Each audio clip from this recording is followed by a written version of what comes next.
यावत् पृथक्त्वमिदमात्मन इन्द्रियार्थमायाबलं भगवतो जन ईश पश्येत् तावन्न संसृतिरसौ प्रतिसंक्रमेत व्यर्थापि दुःखनिवहं वहति क्रियार्था. O my Lord, the material miseries are without factual existence for the soul. Yet, as long as a conditioned soul sees the body as meant for sense enjoyment, he cannot get out of the entanglement of material miseries being influenced by your external energy.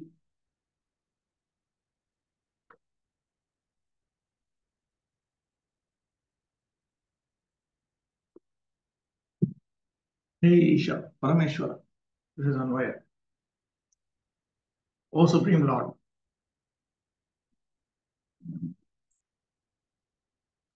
गणः लोकः यावद् भगवतः तव इंद्रियार्थ माया बलम इंद्रियार्थ रूपा या माया तया बलम आधिक्यम यस्य तत् आत्मनः जीवस्य इदं पृथक्त्वं देह आदि भाव पश्येत् अनुभवेत्.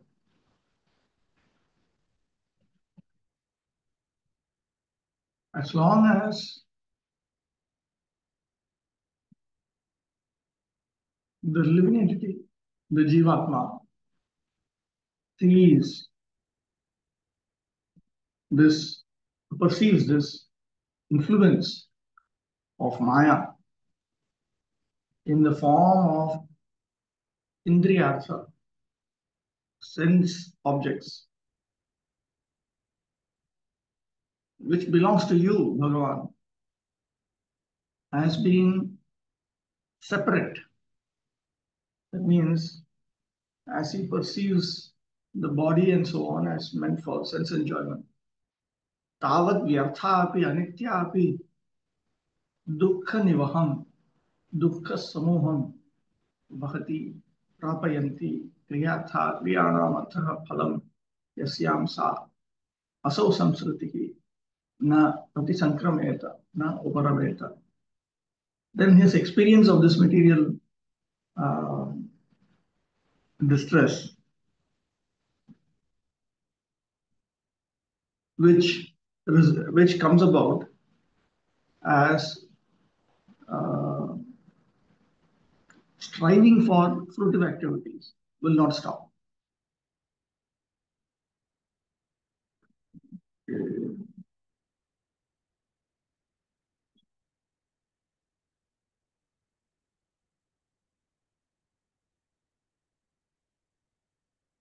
ननु एवं भूताय संस्कृते अपरमार्थत्वात् किमर्थं विषादः क्रियते? Even though samsriti, what material existence, is not the ultimate reality, who's this Prakashananda Gaurdas wanting to enter in the waiting room? Somebody. Oh, that is Achyutnam Prabhu, actually. Why did he change his name? Some problem in his laptop is trying to change, Prabhu. So even though samsriti or material existence is not the ultimate reality, for what reason is one dejected? That is stated here. Yavat. Atmanah idam pruthakvam dehadipavam bhagavatah tava indriyartha rupa ya maya taya balam adhikyam yasya tat na pratisankrameta na uparameta dukkha samuham prapayanti kriyanam artha phalam yasyam pruthakvam idam iti pathe idam dehadi tvadditi twatah pruthak पश्येत् यावत् तावत् व्यर्था अपि न उपरमेत.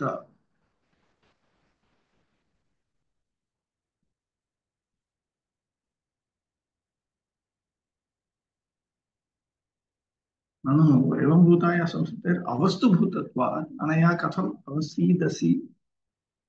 Since this samsriti is not vastu, remember vastava vastu, avastava vastu, avastu.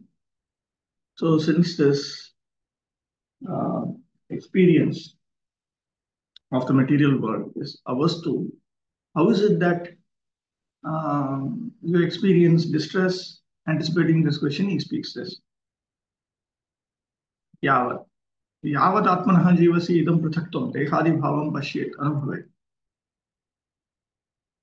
भगवते इन्द्रियार्थरूपाया मायाया बलं यत्र तत्तावत् संस्कृतिर्व्यर्था अपि अवस्तुभूता अपि न प्रतिसंक्रमेत न उपरमेत. Even though material existence is not vastu, it is not substantial, it is useless, still it will not go away. Dukkha nivaham prapayanti.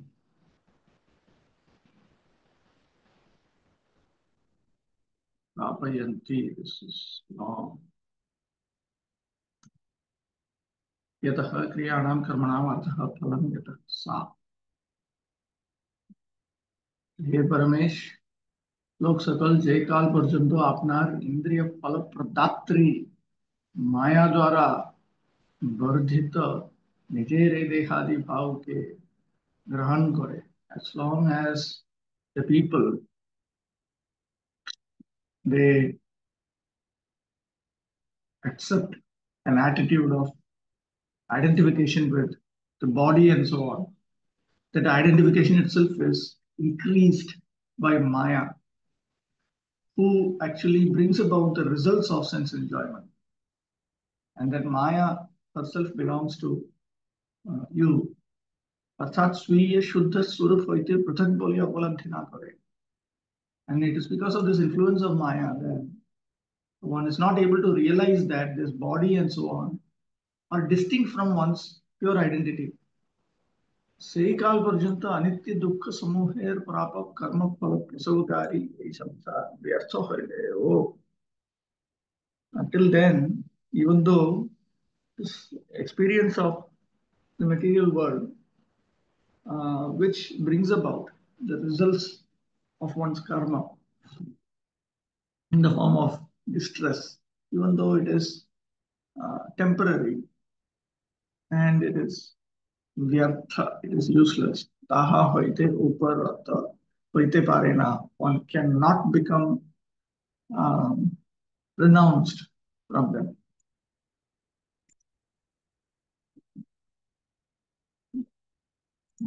Let me quickly see if Vedani has quoted Madhvacharya. That's all. The whole trouble of the living entity in material existence is that he has an independent conception of life. He is always dependent on the rules of the Supreme Lord in both the conditioned and liberated states.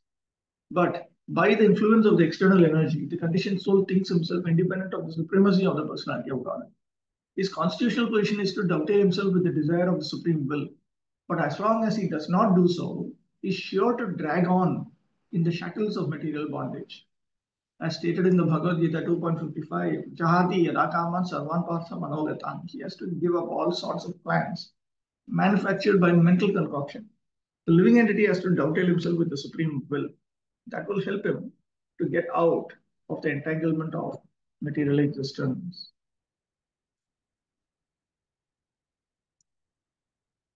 Then, Ajnapratarthakarana Nishinishayana Nana Manorathadhiya Kshanabhagna Nidra Daiva Hatartha Rachana Rashayopi Deva Yushmat Prasanga Vimukha Isha Samsaranti. Such non-devotees engage their senses in very troublesome and extensive work, and thus they suffer insomnia at night because their intelligence constantly breaks their sleep with various mental speculations. They are frustrated in all their various plans by supernatural power. Even great sages, if they are against your transcendental topics, must rotate in this material world. This is a long explanation here. Let me just take it straight from this Bengali translation. Jali bolo, if you were to say, अविवेकी व्यक्तिगणेर पक्षे संसार क्लेश संभव होते पारे. This experience of material distress might be possible for persons who don't discriminate. Viveki gan to mukta, but the persons who do discriminate, they are liberated souls. Tahader bhakti avashyaki. Then what is the necessity for them to engage in bhakti towards you? Tadutre bolte. And then in answer to that, this verse is spoken. Hey Deva, O Lord, Vishigano Bhavati Shravan Kirtan Rup Prasanga Hoite Vimukha Hoile. if even the rishis become averse to your hearing and chanting, your topics in the form of hearing and chanting, they simply go up and down within material existence. दिवसे ताहादिगेर इंद्रिय ग्राम भगवत इतर विषये व्यापृत होइया अत्यंत क्लिष्ट থাকে. In daytime, their senses are absorbed in objects other than the Supreme Personality of Godhead, and therefore they are in great distress. Ratri kalayo tahader vishay sukher lesh matro থাকে না. And at night time also they do not experience even a slight bit of sensual happiness. যেহেতু because তাহারা বাহ্যেন্দ্রিয় ব্যাপার হইতে নিবৃত্ত হইয়া নিদ্রাগত হন বটে. Though they have ceased their external sensual activities and they have gone to sleep, কিন্তু তখনও নানা আসদ বিষয়ে ধাবিত মনোধর্মরূপ স্বপ্ন দর্শন দ্বারা তাহাদের ক্ষণে ক্ষণে নিদ্রাভঙ্গ হয়. But because their mental speculation during the dream experience is such that they are constantly chasing various forms of temporary objects. At every moment, their dreams are broken. তাহারা অর্থের জন্য উদ্যম করিতে পারে না. They cannot endeavor to attain wealth, artha, যেহেতু because উহাও তাহাদের জন্য দৈবকৃত সকল স্থান হইতে প্রতিহত হইয়াছে. Because that also by providence, that arrangement also does not work out by providence for them.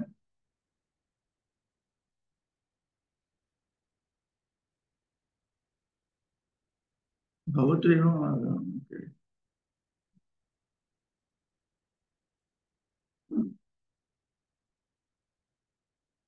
Straight taken from Srila Swami.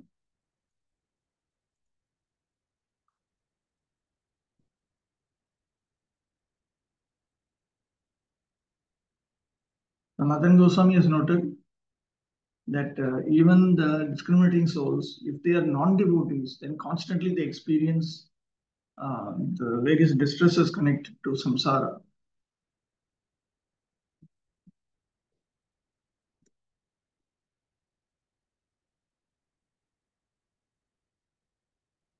न च अज्ञानकल्पिताया संस्कृतेर्ज्ञानेन एव उपराम इति भाष्यम्. One cannot say that material existence is being manufactured by ignorance, and therefore it is through knowledge that that will cease. यतः ज्ञानिनः अपि भक्तिरहिताः संसरन्ति. Because even the jnanis, when they're devoid of bhakti to you, they continue in the cycle of birth and rebirth. With this in mind, he speaks this verse.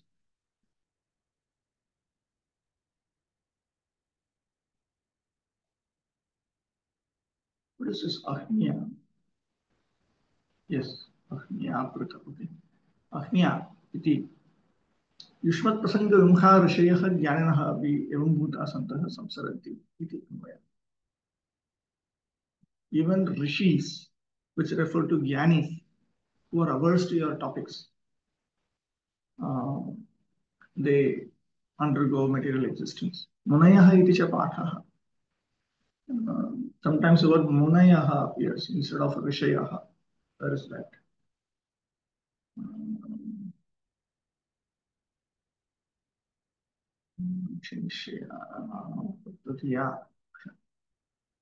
Instead of rishayah, munayah comes in some readings.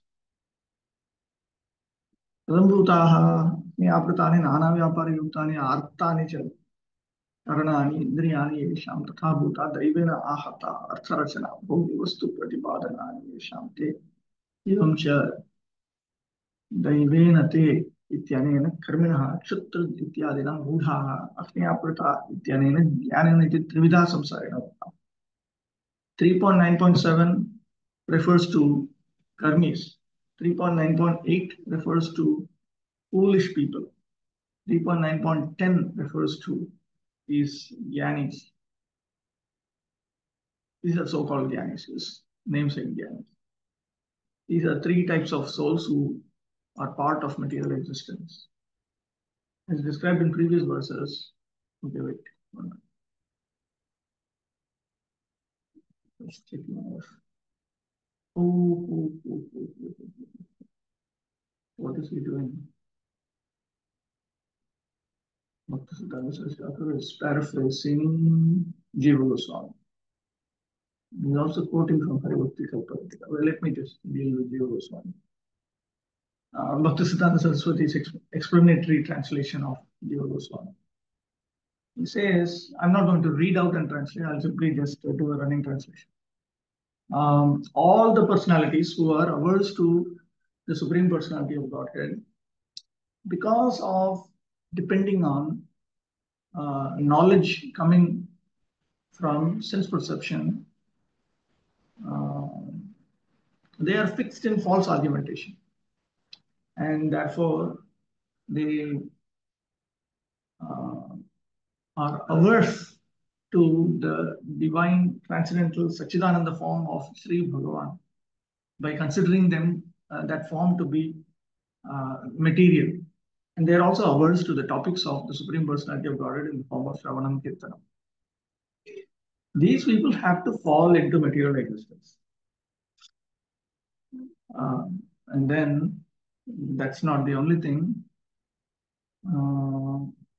Even the sages who have attained perfection through the pathway of sensory knowledge, even those people, if they are averse to the topics of Bhagavan, they'll have to experience material distress just like persons with no discrimination.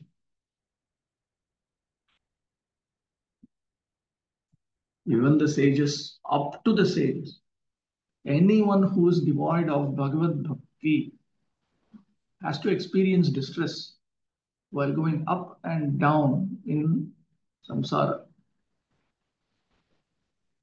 How exactly they experience the distresses of samsara, that is now introduced in this verse.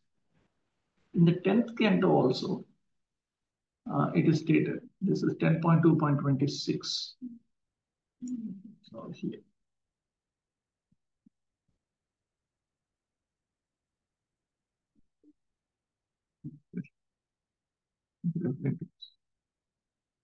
In the Gaudiya tradition, I have 10.2.26.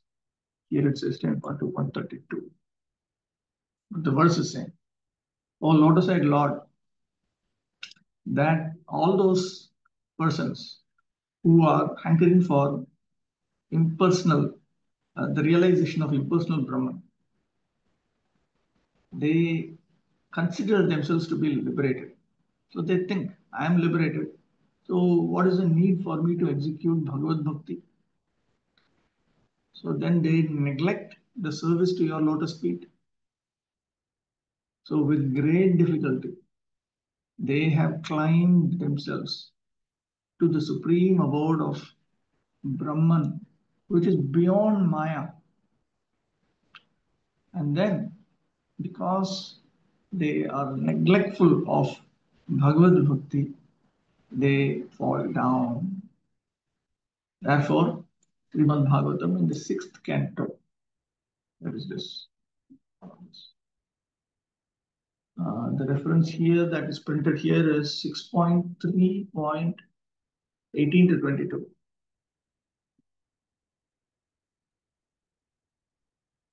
What is it? 6.1. No, I think this is wrong. I think it is 3rd chapter only. All this Swayambhu Narada and all comes there. The Yamaraj says that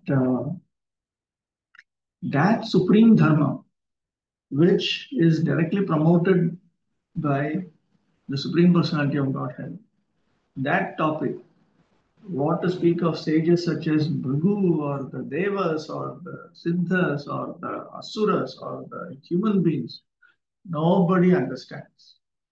Consequently, by what means can Vidyadharas, Charanas, and other such species understand? Only 12 Vaishnavas have understood the topics pertaining to this supreme dharma.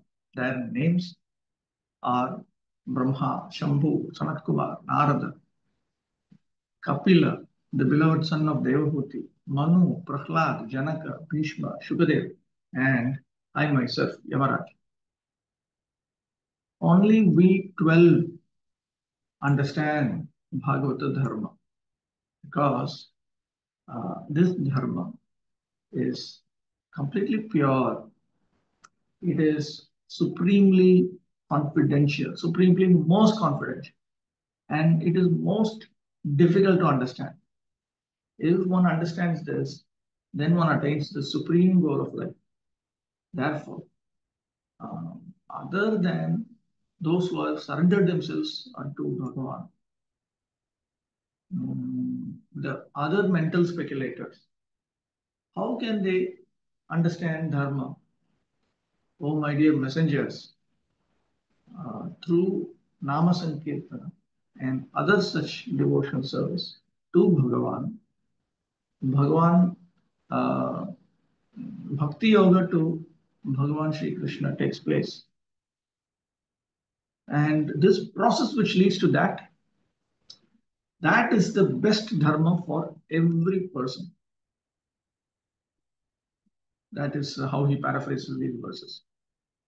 Therefore, it has been stated that the 12 Vaishnava Mahajans and their devotees who are surrendered, having been blessed by them, they are the ones who understand this dharma. And apart from them, then you have sages like Jaimini, who are non-devotee personalities. And because of their perception based, because of their views, which are based on sensory knowledge, one might consider them to be endowed with great attributes. Still, they do not understand the topics pertaining to the supreme dharma. Therefore, this dharma is said to be the highest. Up to the dry mental speculators, everybody is engaged in suffering the distresses of samsara.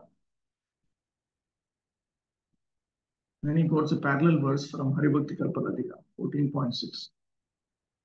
As described in previous verses, people who have no taste for the devotional service of the Lord are occupied in material engagements. I see some questions. Wait.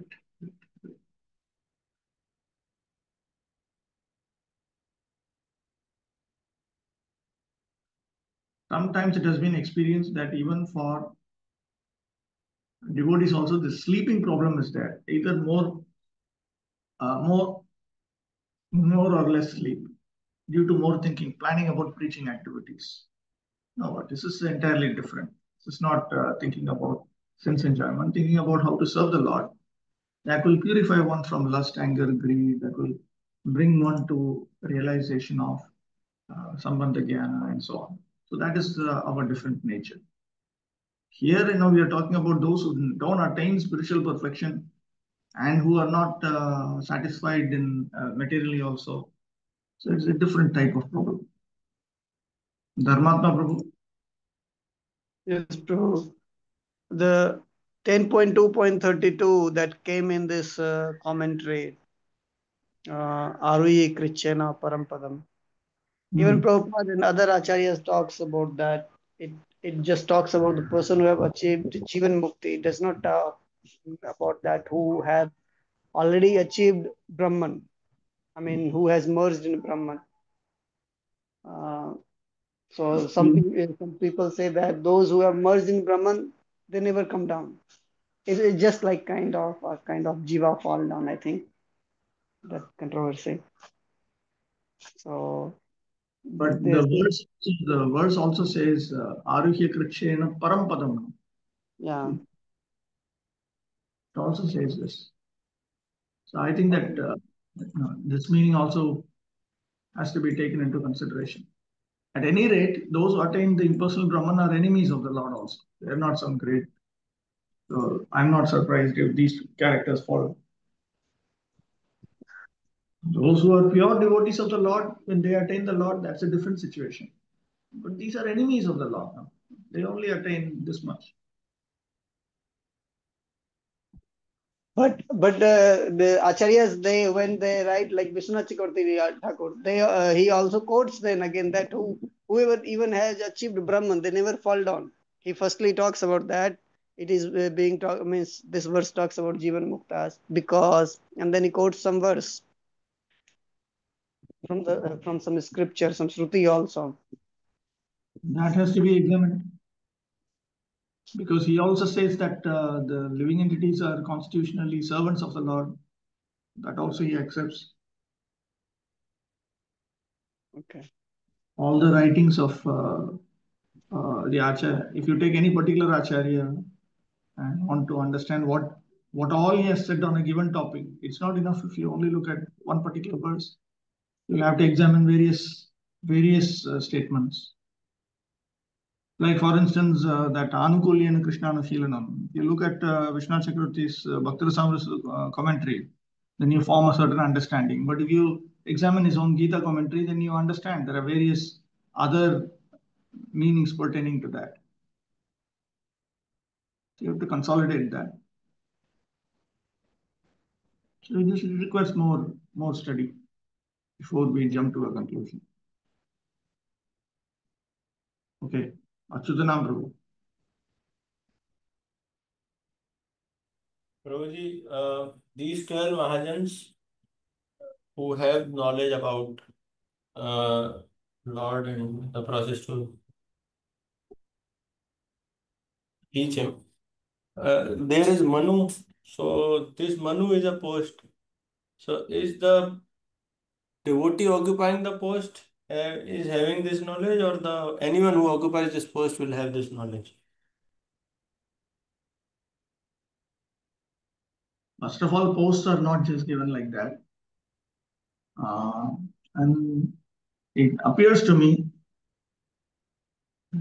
that this Manu refers to the Manu at the time of this conversation between Yamaraj and his messengers. It appears to me like. So when it says Shambhu, so that means the original Sadashiv and not the Rudra expansions who are Jiva Tattvas. Yeah, it looks like. Vaishnavanam Yatha Shambhu. Okay. Okay, Prabhu. Yes, Prabhu. Somapati Prabhu. So previously we discussed that the demigods are purified conditioned souls. So who are that personalities getting a demigod's post? Those who engage in pious activities mixed Okay, with. so which posts are given to them? Like Shiva post that one cannot get. No. There are Shiva means not you cannot become a Sadashiva. But there are Rudra posts. Rudra is a Padavi. Shiva, they're also called Shiva only. There is a Shiva post within the material world. So there are different posts. Corresponding to one's pious credits, one is given those posts. So that means here the Shambhu means the same person who is becoming purified conditioned soul. Doesn't look like. This appears to be the original Lord Shiva, not the living entities. What about Brahma and Yamaraj? Specifically, it refers to Swayambhu, current Brahma. So that means he is also the purified conditioned soul only. But our Brahma is a pure devotee. He has become pure.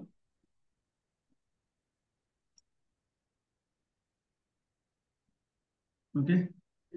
So like Prabhu, Durga, Ganesh, and these all demigods, they are also conditioned, purified conditioned souls. That is the original Parvati. Okay. Original Devi, originally. She is in Shivaloka on the other side of Brahmajyoti. She is uh, Lord Shiva's wife, Sadashiva's wife. That is not a post. You cannot occupy those.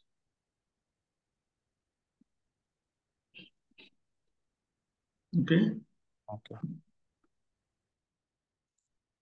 As described in previous verses, people who have no taste for the devotion service of the Lord are occupied in material engagements. Most of them engage during the daytime in hard physical labor. Their senses are engaged very extensively in troublesome duties in the gigantic plants of heavy industrial enterprise. The owners of such factories are engaged in finding a market for their industrial products, and the laborers are engaged in extensive production involving huge mechanical arrangements. Factory is another name for hell. I remember reading one environmentalist in one book. He talks about factories and how they are set up, assembly line procedures. It's the same activity you have to continuously do. So naturally, these uh, these people, they become very disturbed, and you need to provide certain like all these bars and all kinds of things you need to provide so that they can be relieved. So it's just compounding various problems. It's contrasting it with how um, Western society was prior to the industrial revolution. They did not have this kind of difficulties. Factory is another name for hell. At night, hellishly engaged persons take advantage of wine and women to satisfy their tired senses, but they're not even able to have sound sleep because their various mental speculative plans constantly interrupt their sleep. Because they suffer from insomnia, sometimes they feel sleepy in the morning for lack of sufficient rest. By the arrangement of supernatural power, even the great scientists and thinkers of the world suffer frustration of their various plans and thus are rocked in the material world, birth after birth. A great scientist may make discoveries in atomic energy for the quick destruction of the world and may be awarded the best prize in recognition of his service or disservice. But he also has to undergo the reactions of his work by rotating in the cycle of repeated births and deaths. Under the superhuman law of material nature, all these people who are against the principle of devotion service are destined to rotate in this material world without fail. This verse particularly mentions that even sages who are averse to the principles of devotional service to the Lord are also condemned to undergo the terms of material existence, not only in this age, but formerly also. There were many sages who tried to invent their own systems of religion without reference to devotional service to the Supreme Lord. But there cannot be any religious principle without devotional service to the Lord. The Supreme Lord is the leader of the entire range of living entities, and no one can be equal to or greater than him. Even the Lord's impersonal feature and all pervading localized feature cannot be on equal level with the Supreme Personality of Godhead. Therefore, there cannot be any religion or system of genuine philosophy for the advancement of the living entities without the principle of devotional service. The impersonalists who take much trouble in penance and austerity for self-liberation may approach the impersonal Brahmajyoti, but ultimately, because of not being situated in devotional service, they glide down again to the material world to undergo another term of material existence. This is confirmed as follows.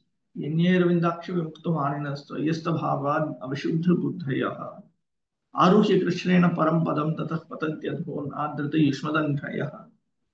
Persons who are falsely under the impression of being liberated without devotional service to the Lord may reach the goal of the Brahmajyoti. But because of their impure consciousness and for want of shelter in Vaikuntha lokas, such so-called liberated persons again fall down into material existence. Therefore, no one can manufacture any system of religion without the principle of devotional service to the Lord. As we find in the sixth canto of Srimad Bhagavatam, the initiator of religious principles is the Lord himself. In the Bhagavad Gita also we find that the Lord condemns all forms of religion other than that which entails the process of surrendering unto the Supreme. Any system which leads one to the devotional service of the Lord and nothing else is actually religion or philosophy. In the sixth canto we find the following statements of Yamaraj, the controller of all unfaithful living entities. Dharmam tu sakshat bhagavad pranitam navai vidur rishayo napi deva na siddha mukhya sura manushya kutasya vidya dharacharanadya स्वयंभू नारद शंभु कुमार कपिलो प्रह्लादो जनको भीष्मो बलिर्वैयासकिर्वयम् द्वादशैते विजानीमो धर्मं भागवतं भटा Guhyam Vishuddham Durubodham Yam Gyatvam Vratamashnute. The principles of religion are initiated solely by the Supreme Personality of Godhead, and therefore no one else, including the sages and demigods, can manufacture any religious principle. Since even the great sages and such demigods as Brahma and Shiva are not authorized to inaugurate any principles of religion, what to speak of others? The so-called mystics, demons, human beings, Vidyadharas, and Charanas living on lower planets.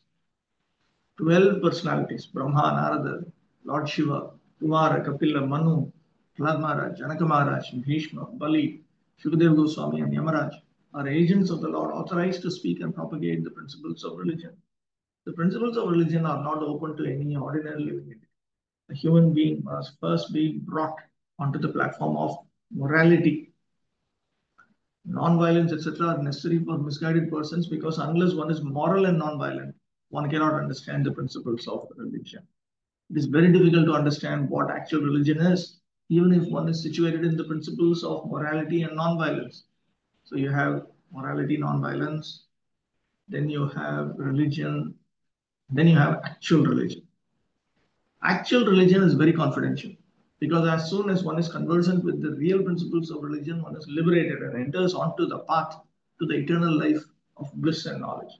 Therefore, one who is not situated in the principles of devotional service to the Lord should not pose himself as the religious leader of the innocent public. The Ishopanishad emphatically forbids this nonsense in the following mantra. Andham tamah pravishanti ye sambhutim upasate tato bhuya ivate tamohya sambhutyam rata. Text 12. A person in ignorance of the principles of religion who therefore does nothing in the matter of religion is far better than a person who misguides others in the name of religion without reference to the factual religious principles of devotional service. Such so-called leaders of religion are sure to be condemned by Brahma and other great authorities. Srimapati Gauranga Prabhu.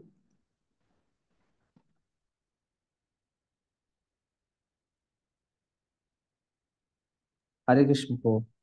Prabhu, it Yes. is explained here that the common ordinary people should be first taken to morality. Then we should inform them about the religion. It doesn't say anything like that. It simply says that non-violence, etc., are necessary for misguided persons because unless one is moral and non-violent, one cannot understand the principles of religion.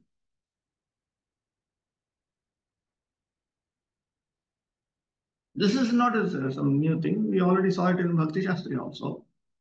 There also, towards the end of chapter 1, Baladev Vidyabhushana says that because when one is situated in the principle of non-violence, then inquiry about the truth of the self arises. As long as one is engaged in violence, one cannot understand. 10th canto also it will come now. That Vina Pashubhnat.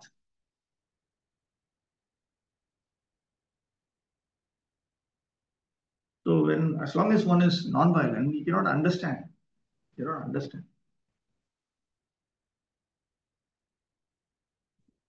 Yes. So what's your question? So my question is that, but we teach to directly to the people about the principle of devotional service. We tell them to follow 4 regulative principles now. Yeah. But it seems that it is becoming very instant for them. Means very fast. Means they should come to first the morality level, then we should teach them the devotional service. Is it not like that? No, there are different grades of devotional service. To actually understand the whole process, one has to become sufficiently pure. After he becomes sufficiently pure, only will understand. He will understand. Before that, he may engage in devotional service, but he doesn't understand. So all of these things are required before they understand what is going on. We see that in our preaching now. They take initiation, so many things, but don't understand Krishna consciousness also. Then later on only they begin to understand what they got into. So how they can become sufficiently pure? They have to carry out these activities on faith, and they have to be trained. They should agree to accept the training. So from external purity, then internal purity will come. Then they will be capable of understanding. Bhakti pareshan bhavo viraktiranyatra cha. When you engage in bhakti purely, then you develop detachment from other things, and you also develop a clear understanding. All three comes. It's a continuous process. Okay. Okay, Prabhu, thank you. I thought there's some question here. What is the remedy if one is getting more sleep than required? I have been told that there is a remedy for it.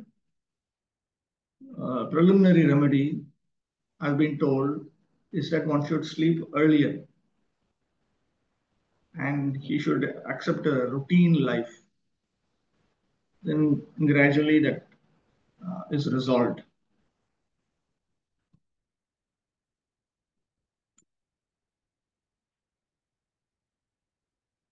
It is due to tamoguna that one sleeps more. So the more he attains a taste for satoguna, then these things naturally go away. 11. From bhakti yoga paribhavit hrit saroj asse shutekshita patho nananatha pumsam yadyadhiyat urgaya vibhavayanti tattad vapuh pranayase saddanugrahaya. Oh my Lord, your devotees can see you through the years by the process of bona fide hearing, and thus their hearts become cleansed, and you take your seat there. You are so merciful to your devotees that you manifest yourself in the particular eternal form of transcendence in which they always think of you.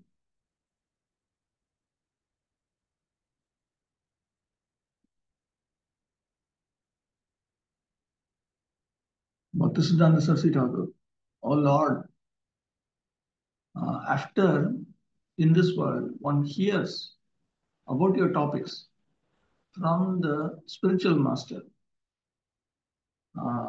they attain the pathway to that leads to your service. You constantly take a rest in the lotus-like heart, in the very pure lotus-like heart that has become very pure through the engagement of bhakti yoga. So in the lotus-like hearts of such devotees of yours, you constantly take rest. Oh, Uttama Shloka, O Lord who is glorified in excellent verses. These bhaktas corresponding to their meditation on you, pertaining to their Siddha Deha, their respective Siddha Deha, their respective perfect bodies. That means their original spiritual bodies. They meditate on your eternal form. So, corresponding to that, in order to bestow your mercy upon them, you manifest that particular form to them.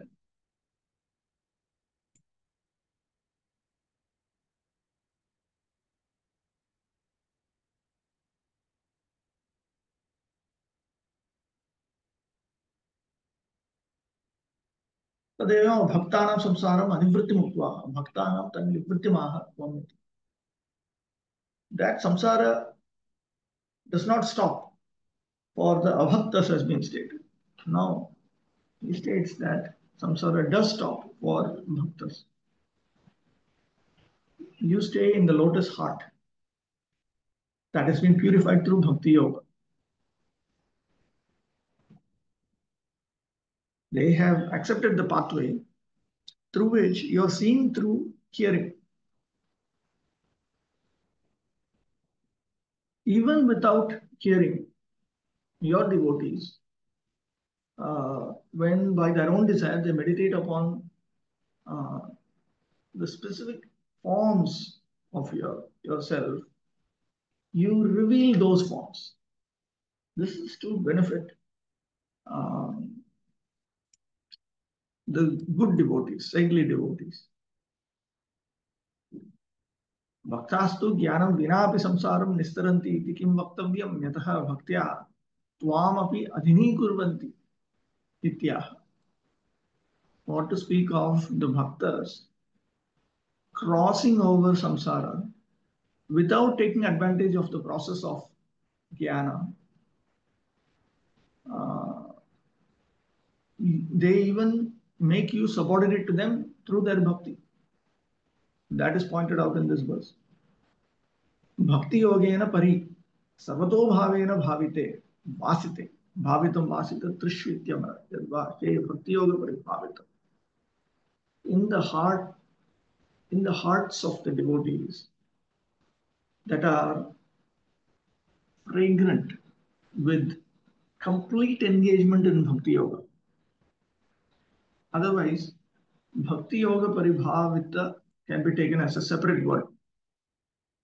So then it will become tvam space bhakti yoga paribhavita space krit saroja, which will then mean that you are bhakti yogena eva pari sarvado bhavena bhavitaha prakatikritaha. You are revealed completely through bhakti yoga itself. भवतेः न्यस्तां निष्ठया bhakti yoga eva tvat prakati bhavanasya prayojakasya. So bhakti yoga itself will be the cause for bringing about your manifestation or revelation. Ateva tesham ritsaroje asya upavishya tishtasi. So you sit on the lotus hearts of these devotees for this reason. Na tato nissarasi. You do not leave their hearts. This has already been noted in 3.9.5. Adau gurumukhat shrutaha paschadikshitaha sakshatkritah cha panthayasya saha. So their pathway is the pathway of, first of all, hearing or learning from the mouth of their respective gurus. Then afterwards, you are seen. That means you are directly experienced. Yena pathat tvam hridsarojam ayataha asi tam panthanam sadhana bhakti prakaram. That pathway through which you come to their lotus hearts, that is the mode of sadhana bhakti. Atha eva sushtu parichinvanti iti dhvanihi. So the hint is that, therefore they know you very well. Atah yasya tvat prapti ichha vartate sa tata eva panthanam parichinotu iti anudhvani. And a further hint is that that person who wants to attain you, he should learn very well about this pathway of sadhana bhakti. Kimcha, and then he quotes Sridhar Swami. Yadva, and he gives an alternate meaning. Te sadhaka bhaktaha swaswa bhava anurupam yadyad dhiya bhavayanti tattadeva vapuhu tesham siddhadeham pranayase prakarshena tan prapayasi. The sadhaka bhaktas, corresponding to their respective meditations, for them, you cause them to attain their siddhadeha. You grant them their siddhadeha, which means that you cause them to attain. Hote swabhakta paravashyam iti bhavaha. So the implication is you are so much under the control of your devotees. Let me see if Bhakta Siddhanta Saraswati Thakur has. No, he has not paraphrased Deva Goswami, but he has, in his Tathya, he has quoted Chaitanya Charitamrita Adilila, 3rd chapter of verse. Shloke Ratha Sankshepe Sar Bhakti Richai Krishna Sarvavatar. By the will of the devotees, all the incarnations of Lord Krishna take place. The statement here that the Lord manifests himself before the devotee in the form in which the devotee likes to worship him indicates that the Lord becomes subordinate to the desire of the devotee. So much so that the Lord manifests his particular form as the devotee demands. This demand of the devotee is satisfied by the Lord because he is pliable in terms of the transcendental loving service of the devotee. This is confirmed in the Bhagavad Gita. Ye yatha mam prapadyante tam tathaiva bhajamyaham.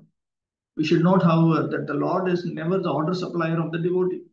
Here in this verse, it is particularly mentioned, Tvam Bhakti Yoga Paribhavita. This indicates the efficiency achieved through execution of mature devotion service or prema, love of God. This state of prema is achieved by the gradual process of development from faith to love. On faith, one associates with bona fide devotees, and by such association, one can become engaged in bona fide devotion service, which includes proper initiation and the execution of primary devotional duties prescribed in the revealed scriptures. This is clearly indicated here by the word Shrutekshita, seen through hearing, literally. The Shrutekshita path is to hear from bona fide devotees who are conversant with Vedic wisdom, free from mundane sentiment. By this bona fide hearing process, the neophyte devotee becomes cleansed of all material rubbish, and thus he becomes attached to one of the many transcendental forms of the Lord described in the Vedas. This attachment of the devotee to a particular form of the Lord is due to natural inclination. Each and every living entity is originally attached to a particular type of devotion, transcendental service, because he is eternally the servitor of the Lord. Lord Chaitanya says that the living entity is eternally a servitor of the Supreme Personality of Godhead, Sri Krishna. Therefore, every living entity has a particular type of service relationship with the Lord eternally. This particular attachment is invoked by practice of regulative devotional service to the Lord, and thus the devotee becomes attached to the eternal form of the Lord, exactly like one who is already eternally attached. This attachment for a particular form of the Lord is called Swarupa Siddhi. The Lord sits on the lotus heart of the devotee in the eternal form the pure devotee desires, and thus the Lord does not part from the devotee, as confirmed in the previous verse. The Lord, however, does not disclose himself to a casual or unauthentic worshipper to be exploited. This is confirmed in the Bhagavad Gita 7.25. Naham prakashas sarvasya yogamaya samavritaha. Rather, by yogamaya, the Lord remains concealed from the non-devotees or casual devotees who are serving the sense gratification. The Lord is never visible to the pseudo-devotees who worship the demigods in charge of universal affairs. The conclusion is that the Lord does not become the order supplier of a pseudo-devotee, but is always prepared to respond to the desires of a pure, unconditional devotee, free from all tinges of material infection. 12. Okay, there's a question here. Prabhu. Prabhu, so when it is written that Lord manifests the form desired by the devotee, this form will be the form to which already the devotee was attached beforehand. The Lord's forms are eternal. The Lord's forms are eternal.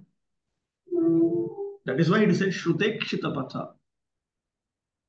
He sees through hearing from the Vedic scriptures. What else is there to hear? Hear means hear that which is worthy of hearing, which is the Vedic scriptures.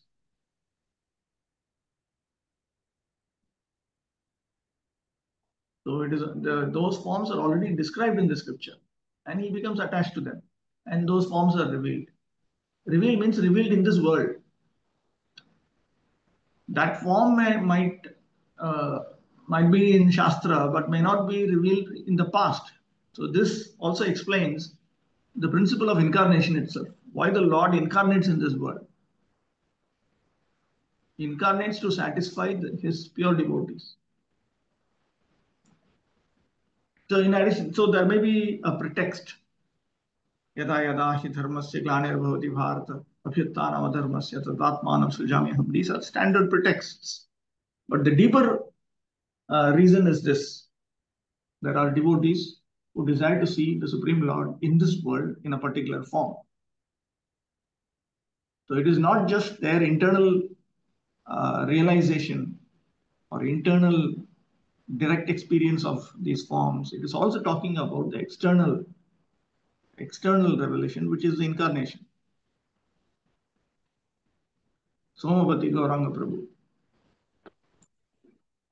So sometimes it has been seen that some common people, common devotees, they are also attracted to some type of deity. So, is it natural or any other reason? It's okay. It's all right. You can tolerate it.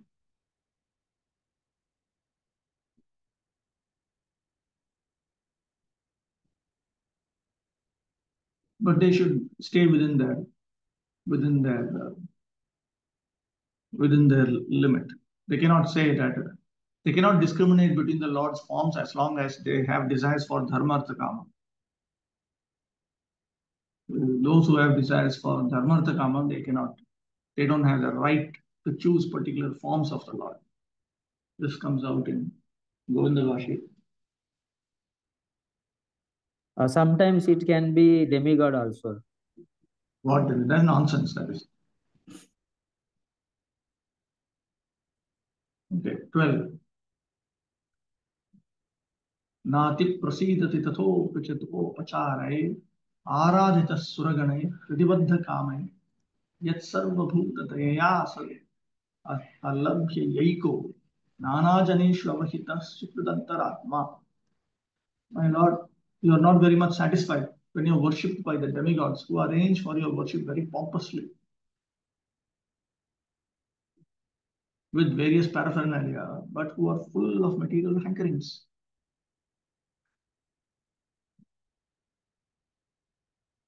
As the super soul, you are situated in the heart of all living beings just to show them your causeless mercy, and you are the eternal well-wisher, but you are unavailable for the non-devotee.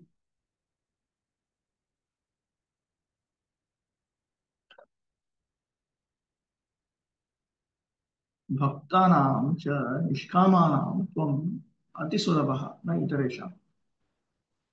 For devotees who have no material desires, you can be very easily attained, but not for others. Bhaktisiddhanta Saraswati Thakur. O Lord, you are situated within all living creatures as their antaryami, as their inner controller, the super soul. And you are the one and only friend for all. You cannot be attained by abhaktas, non-devotees. And because of your quality of being compassionate to all creatures, you are supremely happy with all of your devotees. What to speak of others?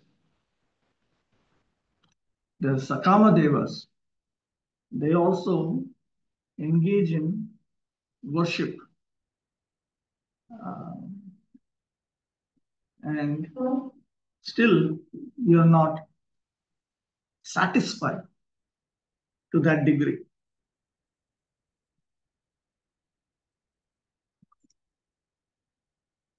Upachitaihi, urjitaihi, upacharaihi, pushpa, upahara adihi. So even if one gives various, one uses various enriched paraphernalia, flowers, gifts, and so on, these things are not going to satisfy the Lord. Yad yatha asatam abhaktanam alabhya ya sarvabhuta dayaya. The Lord's mercy is such that it cannot be attained by the non-devotees.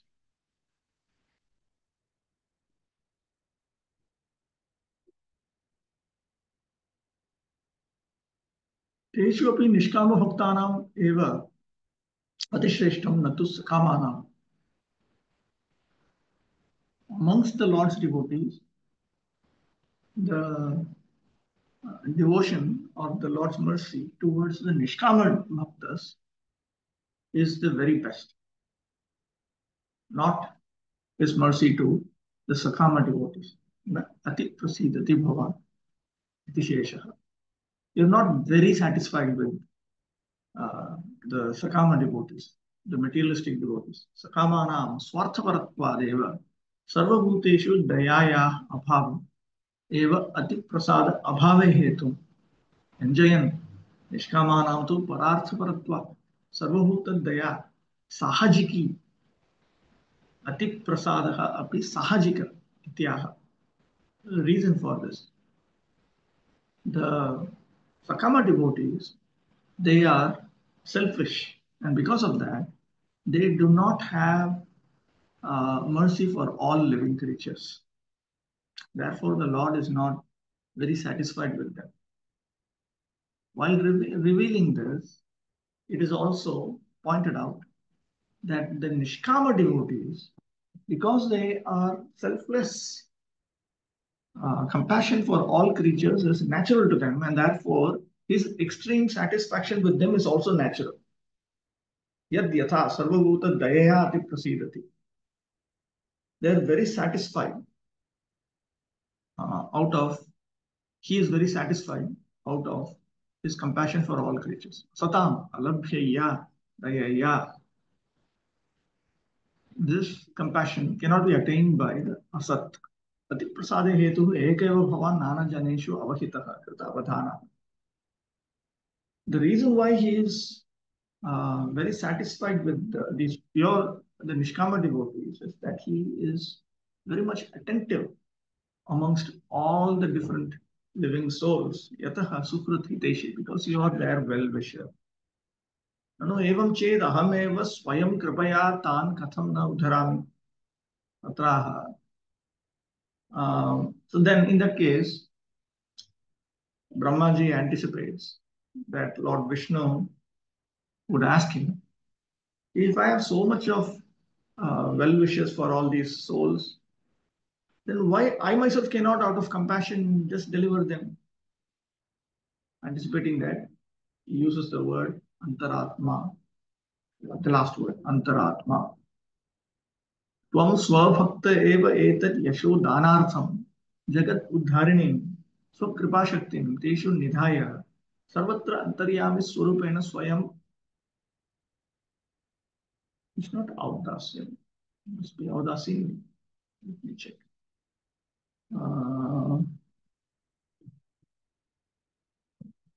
No, it is Audasya.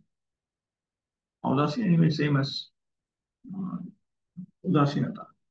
Eva avalambase ityarthaha. Antaratma signifies that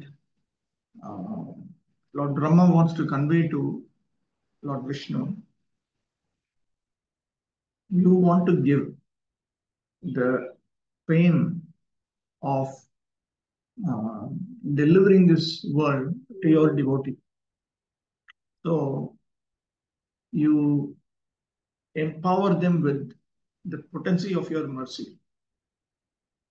And you simply remain in a state of indifference personally as the inner controller everywhere. एवं च सुकृत अंतरात्मे इति पदाभ्यां क्रमेण नैर्घृण्य वैषम्य दोषौ परमेश्वरस्य पराहतौ भक्त वात्सल्यं च द्योतितौ. Sukhrit and antaratma, these two words indicate that respectively that the Supreme Lord does not have the defects of cruelty, partiality, and partiality.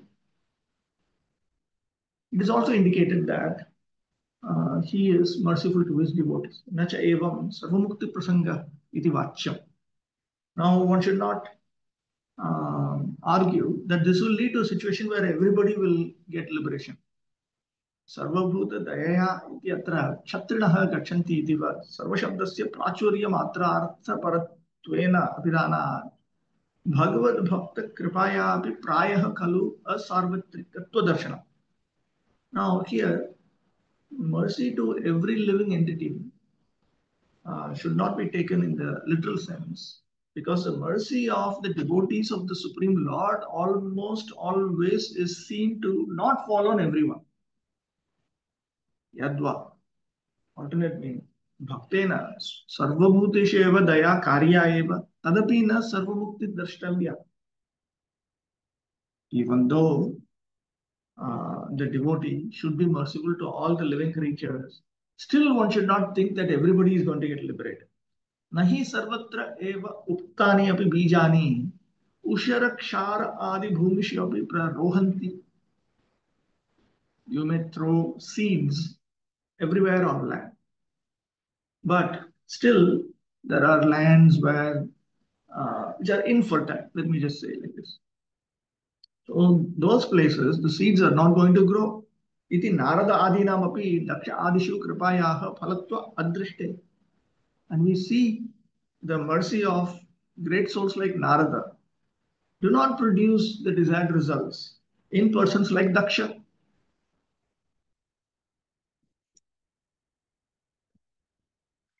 The demigods in the celestial heavenly planets who are appointed administrators of the material affairs are also devotees of the Lord. But at the same time, they have desires for material opulence and sense gratification. The Lord is so kind that He awards them all sorts of material happiness more than they can desire, but He's not satisfied with them because they are not pure devotees. The Lord does not want any one of His innumerable sons, the living entities, to remain in the material world of threefold miseries, to perpetually suffer the material pangs of birth, death, old age, and disease. The demigods in the heavenly planets and many devotees of this planet, on this planet also, want to remain in the material world as devotees of the Lord and take advantage of material happiness. They do so at the risk of falling down to the lower status of existence, and this makes the Lord dissatisfied with them. Okay, wait. Let me also keep checking. Okay, fine. Pure devotees are not desirous of any material enjoyment, nor are they averse to it. They completely dovetail their desires with the desires of the Lord and perform nothing on their personal account. Arjuna is a good example. On his own sentiment, due to family affection, Arjuna did not want to fight. But finally, after hearing Srimad Bhagavad Gita, he agreed to fight in the interests of the Lord. Therefore, the Lord is very much satisfied with pure devotees because they do not act for sense gratification, but only in terms of the Lord's desire. As Paramatma or Super Soul, He is situated in everyone's heart, always giving everyone the chance of good counsel. Thus, everyone should take the opportunity and render transcendental loving service to Him wholly and solely. The non-devotees, however, are like neither the demigods nor the pure devotees, but are averse to any transcendental relationship with the Lord. They were revolted against the Lord and must perpetually undergo the reactions of their own activities. The Bhagavad Gita 4.11 states, Ye yatha mam prapadyante tams tathaiva bhajamyaham. Although the Lord is equally kind to every living beings for their own part are able to please the Lord to either a greater or lesser extent. The devotees and the demigods are called Sakama devotees or devotees with material desires in mind, while the pure devotees are called Nishkama devotees because they have no desires for their personal interests. The Sakama devotees are self-interested because they do not think of others, and therefore they are not able to satisfy the Lord perfectly. Whereas the pure devotees take the missionary responsibility of turning non-devotees into devotees, and they are therefore able to satisfy the Lord more than the demigods. The Lord is unmindful of the non-devotees, although He is sitting within everyone's heart as well-wisher and super soul. However, He also gives them the chance to receive His mercy through His pure devotees who are engaged in missionary activities. Sometimes the Lord Himself descends for missionary activities, as He did in the form of Lord Chaitanya. But mostly He sends His bona fide representatives, and thus He shows His causeless mercy towards the non-devotees. The Lord is so satisfied with His pure devotees that He wants to give them the credit for missionary success, although He could do the work personally. This is a sign of His satisfaction with His pure Nishkama devotee compared to the Sakama devotees. By such transcendental activities, the Lord simultaneously becomes free from the charge of partiality and exhibits His pleasure with the devotees. Now a question arises. If the Lord is sitting in the hearts of non-devotees, why are they not moved to become devotees?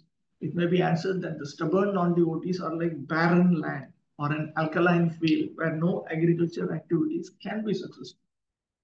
As part and parcel of the Lord, every individual living entity has a minute quantity of independence, and by misuse of this minute independence, the non-devotees commit offense after offense to both the Lord and His pure devotees engaged in missionary work. As a result of such acts, they become as barren as an alkaline field where there is no strength to produce. Bhaktisiddhanta Saraswati Thakur in his Tathya notes says Gita Then he refers to Bhagavad Gita 9.22 to 29. And he says these verses should be consulted in this regard. Achyutanam Prabhu. Prabhu, these desires for sense gratification, uh, why it always causes downfall? If We learn from Bhagavad Gita, the mode of passion brings about undesirable results, brings about distress more and more and more. so More the passion and ignorance, oftentimes they go together. So, because the mode of passion is just on the edge, it's very easy to fall off to the side of adharma. and if one is within Vedic boundaries trying to satisfy his karma, his desires, then also That, this that, is that is the mode of passion. That is the mode of passion. okay. Adharma is ignorance, tamas. Mhm. Okay. Okay, there's a question here. Why for new devotees when they start chant? No. When some neophyte is practicing devotion service hidingly because of family members, when the Lord suddenly stops him from performing devotion service, in that condition, what he should do? To pray to Krishna for help. To pray to Krishna for help. We should pray to Krishna for help, and corresponding to the degree of his determination to progress in Krishna consciousness, he can take the advice of more determined devotees, and he should anyway pray to Krishna for help. Why for new devotees when they start chanting, after some time lust gets increased more and more? It seems the holy name acts oppositely. This has nothing to do with new devotee, old devotee. This is, you commit offenses, then lust, anger, greed will increase.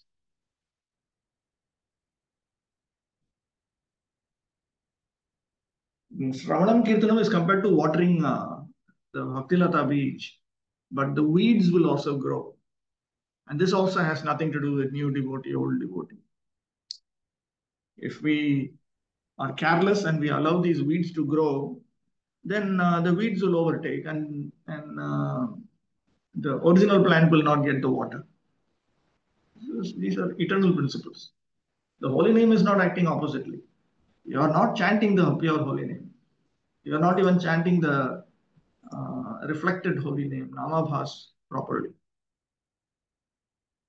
It is, there's a whole process in chanting. There are certain things that we have to accept on conviction. You need to have certain proper understandings. You need to have certain desires. You need to engage in certain activities. You have to give up certain other convictions. You have to give up certain other misunderstandings. You have to give up other desires. You have to give up other activities. So you engage in that process correctly, then the result will come. Otherwise, it will not come. There's a process behind all this. Therefore, we should study Upadeshamrita. We should study the nectar of devotion so that we get a clear understanding of how to progress. It involves both prescriptions and prohibitions.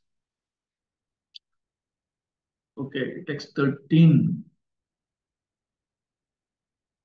पुंसामतो विविधकर्मभिरद्वराद्यैर्दानेन चोग्र तपसा परिचर्यया च आराधनं भगवतस्तव सत्क्रियार्थो धर्मोर्पितः कर्हिचित् म्रियते न यत्र. But the pious activities of the people, such as performance of Vedic rituals, charity, austere penances, and transcendental service performed with a view to worship you and satisfy you by offering you the fruitive results, are also beneficial. Such acts of religion never go in vain. Dr. Siddhanta Saraswati Thakur. Therefore, the various forms of pious activities, such as fire sacrifices, conducted according to the Shruti and the Smriti of various types by various kinds of persons, um, activities of charity, activities of um, difficult austerities, various services by which they worship you. All of these pious activities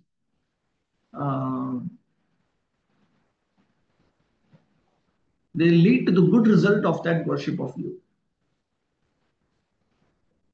Because when one engages in dharma that is offered to you, then the results of that are not destroyed.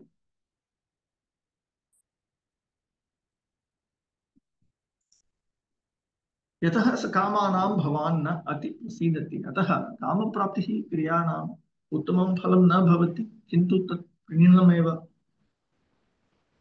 कामसंयोगः तु अवान्तरफलेन प्ररोचनार्थम् इत्याह. Because you are not very satisfied with your Sakama devotees, attainment of the fulfillment of their material desires are not the ultimate benefit of those pious activities. Actually, it is pleasing you that is the highest result of all those activities. Now, when one engages in those activities, along with a material desire, then through that intermediate result of the fulfillment of their material desire, they get a taste. So this whole arrangement is for that purpose. This is a reference to something that we will come across in the 11th canto. Pumsamiti bhagavatastva aradhanameva sam chalo kriya arthaha cha shreshtam kriya phalam. It is worship of the Supreme Personality of Godhead that is the actual purpose of all these pious activities. It is the best result of these pious activities. The reason why that is so, श्रेष्ठत्व हेतुः यत्र त्वयि अर्पितः धर्मः न कदाचित् ह्रियते न नश्यति कामार्थः तु धर्मः कामं दत्वा नश्यति इत्यर्थः. See, the pious credit that you get by offering it unto the Lord will not get destroyed, whereas the pious credit that brings about sense gratification, that after giving that sense gratification, it will be destroyed. भक्तौ यतः निष्कामाः श्रेष्ठाः अतः केवल भक्ति अशक्तौ अपि प्रधानीभूता लौकिक वैदिक कर्मार्पण रूपा अपि भक्तिः निष्कामा एव कार्या.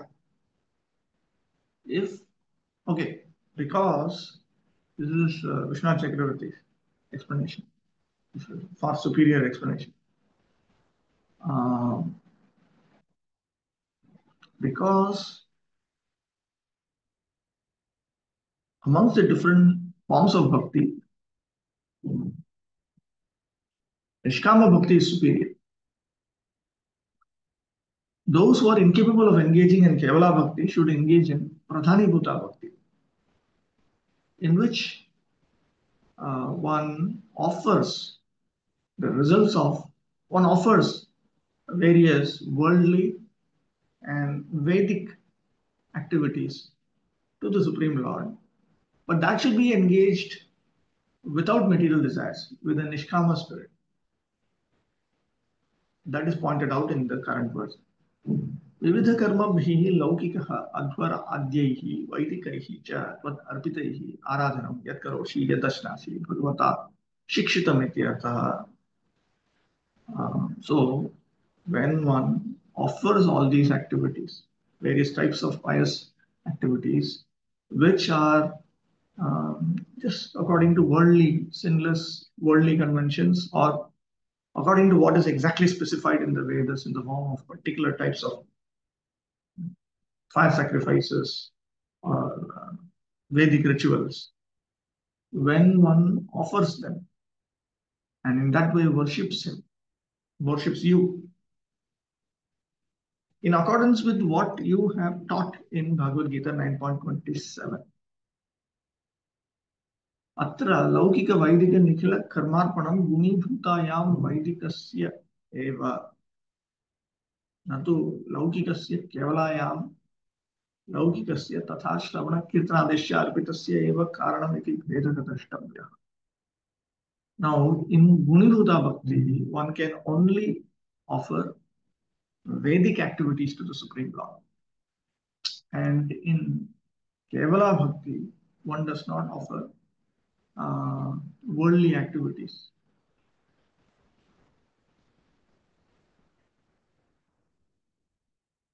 No. In Kevala Bhakti, even worldly activities are offered to the Supreme Lord, along with Shravanam, Kirtanam, and so on. So there's some distinction there. They should have done this. Okay.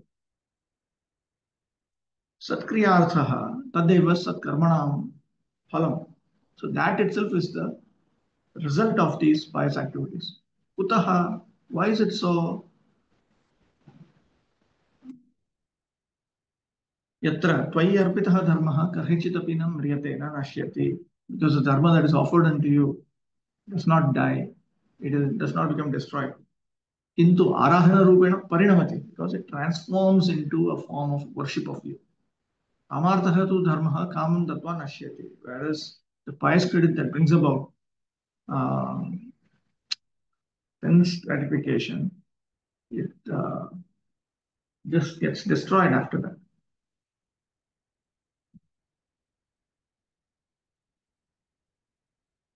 Bhaktisiddhanta Saraswati Thakur is saying, consult Bhagavad Gita 8.28 and Bhagavatam 1.5.22. Absolute devotional service conducted in 9 different spiritual activities: hearing, chanting, remembering, worshipping, praying, etc. do not always appeal to people with a pompous nature. They are more attracted by the Vedic sacrificial rituals and other costly performances of social religious shows. But the process, according to the Vedic injunctions, is that the fruits of all such pious activities should be offered to the Supreme Lord. In the Bhagavad Gita 9.27, the Lord demands that whatever one may do in one's daily activities, such as worship, sacrifice, and offering charity, all the results should be offered to Him only. This offering of the results of pious acts unto the Supreme Lord is a sign of devotional service to the Lord and is of permanent value, whereas enjoying the same results for oneself is only temporary. Anything done on account of the Lord is a permanent asset and accumulates in the form of unseen piety for gradual promotion to the unalloyed devotional service of the Lord. These undetected pious activities will one day result in full devotional service by the grace of the Supreme Lord. One day. But that day may not come in this life. Therefore, any pious act done on account of the Supreme Lord is also recommended here for those who are not pure devotees. 14. Shashat Swarupam Hasaiva Nipita Bheda Mohaya Bodha Dishanaya Namah Parasmai Vishwadbhavasthiti Layeshu Nimitta Leela Rasayate Nama Idam Chakrameshwaraya. Let me offer my obeisances unto the Supreme Transcendence, who is eternally distinguished by His eternal potency. His indistinguishable impersonal feature is realized by intelligence for self-realization. I offer my obeisances unto Him, who by His pastimes enjoys the creation, maintenance, and dissolution of the cosmic manifestation. Okay, we'll stop with this. We'll resume tomorrow.